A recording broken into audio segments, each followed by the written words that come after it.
नमस्कार दोस्तों, आप सभी का एक बार फिर से स्वागत है इस चैनल पर। मैं दीपेश। आशा है आप सभी बहुत अच्छे होंगे। दोस्तों, आज एक नया टॉपिक हम लेकर आए हैं जिसको कहते हैं सूक्ष्म शिक्षण या माइक्रो टीचिंग।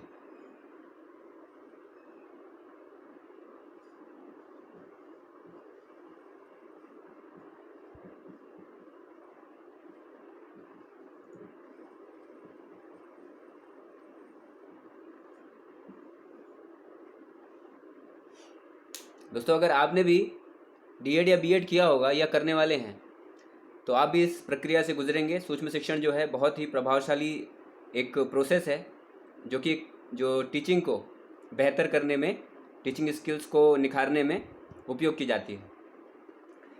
इसका जो आविष्कार है वो किया था मिस्टर ड्यूलाइट एलन ने स्टैनफोर्ड यूनिवर्सिटी में। ये आप नाम याद में रखेंगे।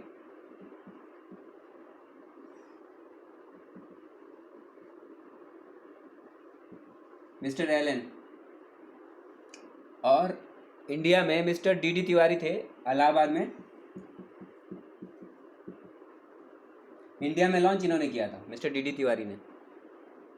तो आप ये ड्यूलाइट एलन जो हैं, इनका नाम तो ज़रूर याद में रखेंगे। पूछ सकता है कि सूक्ष्म शिक्षण की जो प्रक्रिया है वो किसने शुरू की थी। तो आइए समझते हैं कि ये क्या क्या प्रोसेस है, इसमें कौन कौन से चरण होते हैं और इसका उपयोग क्या है एक टीचर के लिए, और टीचिंग की जो प्रोसेस है उसको बेहतर करने के लिए कैसे इसका उपयोग किया जाता है।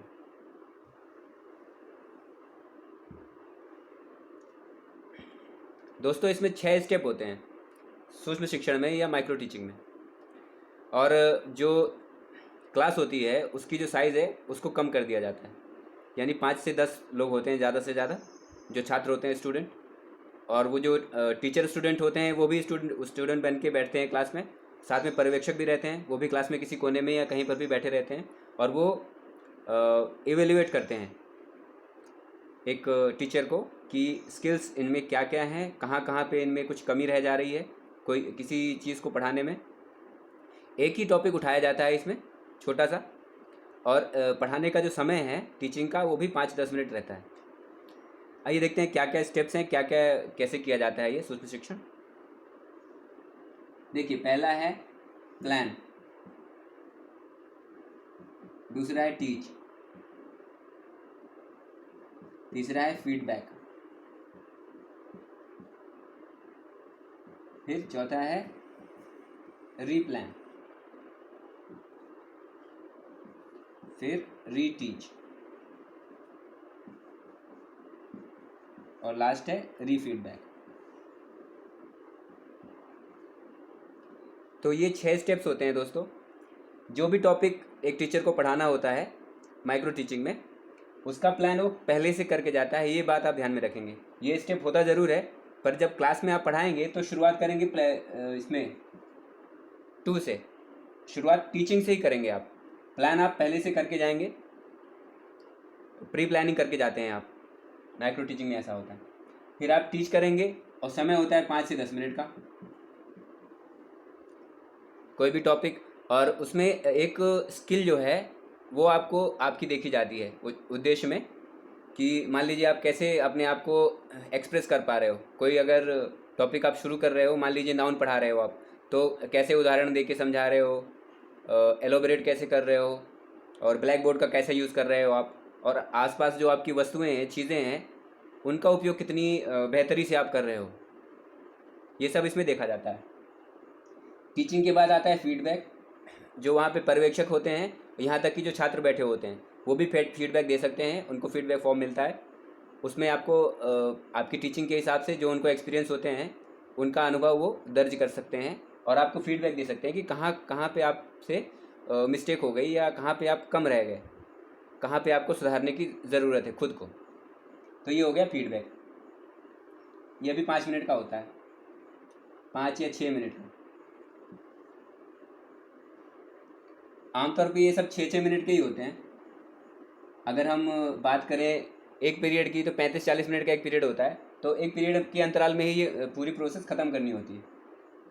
ये भी 6 मिनट का होता है, ठीक है। फीडबैक के बाद जो रीप्लान का जो पीरियड है, जो समय अंतराल है वो लगभग 10 से 12 मिनट का होता है, 12 मिनट का। ये आपके लिए समय होता है कि आप फिर से जो अपनी प्लानिंग है उसको अच्छा कर सकें, कहाँ पे आपसे जो कमी रह जा रही है उसको आप पुख्ता कर सकें, अच्छा कर सकें। तो जब आप दोबारा फिर से टीच करें तो वो जो कमियां थी वो उसको दूर कर सकें आप। ये होने के बाद रिप्लानिंग, फिर आप रीटीच करेंगे। रीटीच में वही 6 मिनट का समय रहता है। उसमें कॉन्सेप्ट को आप बेटर तरीके से समझाएंगे। जहाँ जो आपसे कमी रह गई है, जो आपको फीडबैक मिला है पर्यवेक्षकों से, इन्विजिलेटर से और स्टूडेंट से, वो आप दूर करने का पूरा प्रयास करेंगे। और उसके बाद आता है रीफीडबैक, ये भी 6 मिनट का। तो ये सबको अगर हम टोटल कर लें तो 6 6 12 12 और 12 24 24 36 और 36, तो ये 35-36 मिनट का एक सेशन होता है। एक पीरियड में ख़त्म हो जाता है माइक्रो टीचिंग। तो ये साइकिल है, ये आपको याद में रखना है कौन कौन से स्टेप्स होते हैं। आपको ये चीज़ बहुत ध्यान में रखनी है कि क्लास में हम प्लान नहीं करेंगे, प्लान हम पहले से करके जाएंगे। ये जो पहला स्टेप है प्लान वाला, रीप्लान हम क्लास में ही करेंगे, लेकिन प्लान घर से करके जाते हैं या पहले कर लेते हैं जब भी आपकी ट्रेनिंग हो, टीचर ट्रेनिंग माइक्रो टीचिंग वाली। तो ये हो गया इसकी प्रोसेस। अब देखिए इसमें ये इसकी उपयोगिता क्या है, क्यों ये इतना ज़्यादा प्रासंगिक है और उपयोगी है। ना सिर्फ ये जो टीचर बनना चाहते हैं उनके लिए है, यानी जो डीएड बीएड कर रहे हैं सिर्फ उनके लिए नहीं है, जो ऑलरेडी टीचर्स हैं उनकी भी करवाई जाती है शुद्ध शिक्षण की ये जो प्रक्रिया है, ट्रेनिंग। इसलिए क्योंकि अगर मान लीजिए वो पढ़ा रहे हैं तो वो बेहतर तरीके से पढ़ा पा रहे हैं कि अभी नहीं, या उनमें कुछ कमी आ गई है और गुड फॉर नथिंग हो गए हैं वो, उनको हमेशा एक प्रयास की ज़रूरत होती है कि अपनी टीचिंग प्रोसेस को वो सुधारें। इसके लिए ये ऐसी ट्रेनिंग्स उनकी करवाई जाती हैं बीच बीच में, और बाकायदा इन्विजिलेटर्स जाते हैं, जो गवर्नमेंट ऑफिशियल्स होते हैं वो जाते रहते हैं बीच में, ताकि जो उनकी जो प्रोसेस है पढ़ाने की वो बेहतर हो सके। उसका उद्देश्य तो आपको समझ में आ ही गया होगा। टीचिंग जो प्रोसेस है, टीचिंग स्किल, उसको डेवलप करने के लिए माइक्रो टीचिंग का उपयोग किया जाता है। इसमें बहुत सारे फ़ायदे हैं। इसमें 5-10 बच्चे जो रहते हैं, क्लास साइज़ क्योंकि छोटा रहता है इसमें माइक्रो टीचिंग में, तो सबको बेहतर तरीके से तो समझ में आता है। टीचर हर एक बच्चे पे इंडिविजुअली ध्यान दे सकता है।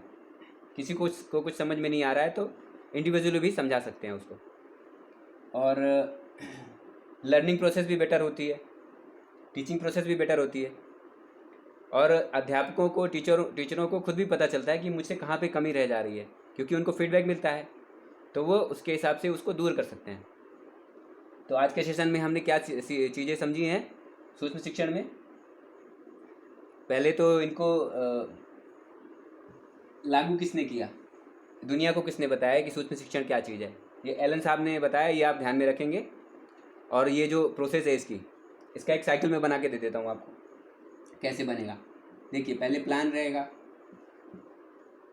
फिर टीच, फिर फीडबैक, फिर रीप्लान, रीटीच,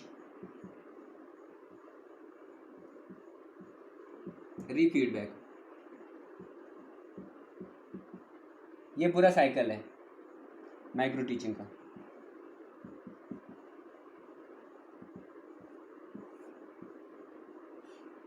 और जो समय रहता है, समय अंतराल, वो रहता है 35 मिनट का, 35 से 40 मिनट। और सबसे ज़्यादा समय लिया जाता है रीप्लान में।